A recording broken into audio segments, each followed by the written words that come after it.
Strategi berikutnya adalah mendengarkan dan menggunakan umpan balik pelanggan.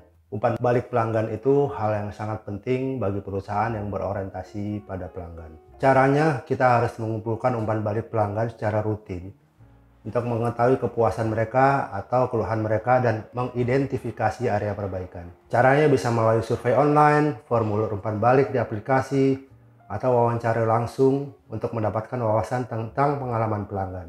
Perusahaan dapat menggunakan data ini untuk perbaikan produk dan layanan. Kita dapat melihat di beberapa restoran mereka dapat memajukan menu atau layanan berdasarkan masukan langsung dari pelanggan. Misalkan sambelnya kurang pedas atau menu ini ditambah bumbunya dan lain-lain. Itu merupakan umpan balik dari pelanggan. Kemudian strategi yang berikutnya adalah pemasaran konten yang relevan dan bernilai. Konten ini bisa disediakan di berbagai platform, baik media sosial, blog, atau email, dan dapat menjawab kebutuhan atau pertanyaan pelanggan. Konten ini tidak hanya menjawab pertanyaan pelanggan, tapi bisa digunakan juga untuk mengedukasi mengenai info ataupun update produk kepada pelanggan. Kemudian, menyediakan layanan pelanggan yang responsif untuk menangani keluhan, pertanyaan, atau permintaan dengan cepat. Seperti menerapkan chatbot di situs web atau aplikasi yang tersedia 24/7 dan melatih staf untuk menangani masalah dengan empati dan solusi cepat. Salah satu titik kuncinya di sini adalah respon yang proaktif dari karyawan ataupun bagian customer relation, terutama setelah transaksi berlangsung, agar perusahaan dapat mengetahui apakah pelanggan mereka puas dengan pengalaman belanja mereka dan bisa memberikan tindakan lanjut apabila diperlukan. Selanjutnya, program loyalitas dan reward untuk meningkatkan loyalitas. Seperti memberikan poin, memberikan diskon, memberikan tambahan-tambahan seperti member get member. Berikutnya adalah program loyalitas dan reward untuk meningkatkan loyalitas pelanggan terhadap produk atau perusahaan. Bisa digunakan contohnya memberikan poin, memberikan bonus, memberikan diskon, atau memberikan hadiah yang diberikan pada saat-saat tertentu, terutama pada saat pasar sedang tinggi seperti Lebaran atau Natalan atau hari libur. Kegunaannya selain untuk menarik pelanggan untuk kembali, juga memberikan insentif ke pelanggan agar mereka tetap setia dan loyal terhadap produk atau merek perusahaan.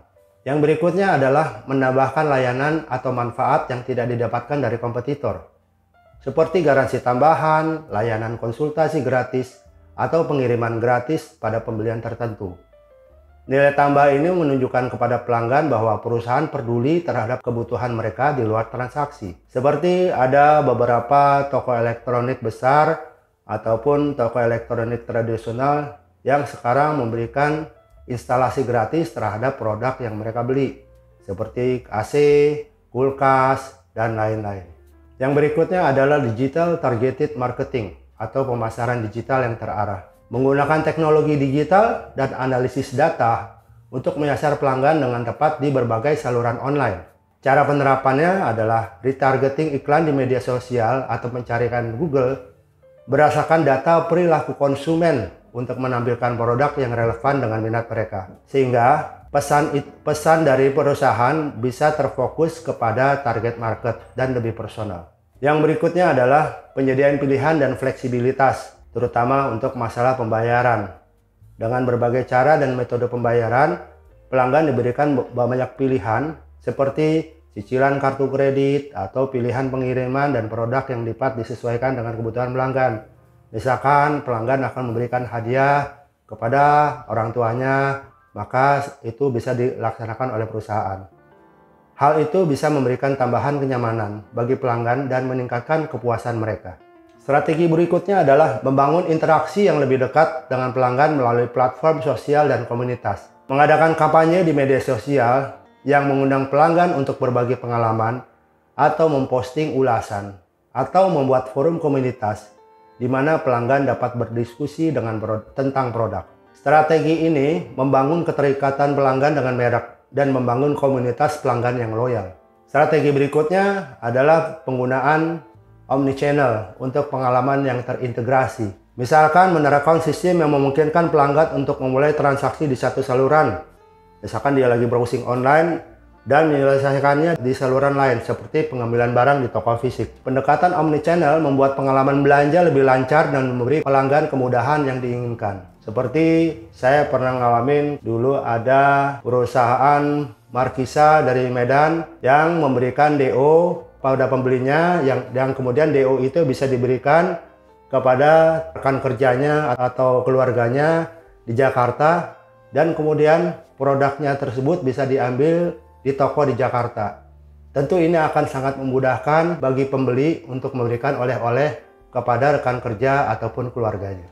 Cara berikutnya adalah mengedukasi produk atau layanan, sehingga pelanggan dapat menggunakan produk atau layanan mereka secara maksimal dan hasilnya mereka akan mendapatkan lebih puas. Seperti panduan penggunaan produk, tips perawatan, atau pelatihan penggunaan yang bisa diakses melalui video atau artikel online. Kemudian, perusahaan harus mengukur dan melacak kepuasan pelanggan secara rutin. Caranya menggunakan indikator-indikator kepuasan pelanggan seperti Net Promoter Score atau NPS atau Customer Satisfaction Score atau CSAT untuk memantau dan menilai tingkat kepuasan secara berkala. Cara penerapannya, perusahaan dapat mengirimkan survei untuk menilai kepuasan pelanggan. Hasilnya membantu perusahaan untuk mengetahui area mana yang perlu diperbaiki dan menilai efektivitas dari strategi orientasi pelanggan yang diterapkan.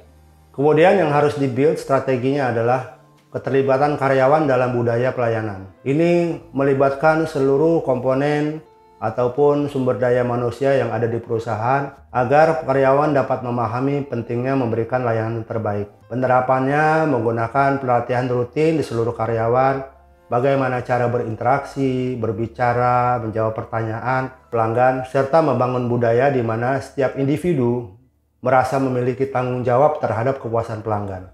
Kesimpulannya adalah pemasaran yang berorientasi pada konsumen tidak hanya soal menarik minat pelanggan, tapi juga membangun hubungan jangka panjang yang didasari oleh pemahaman mendalam terhadap kebutuhan mereka.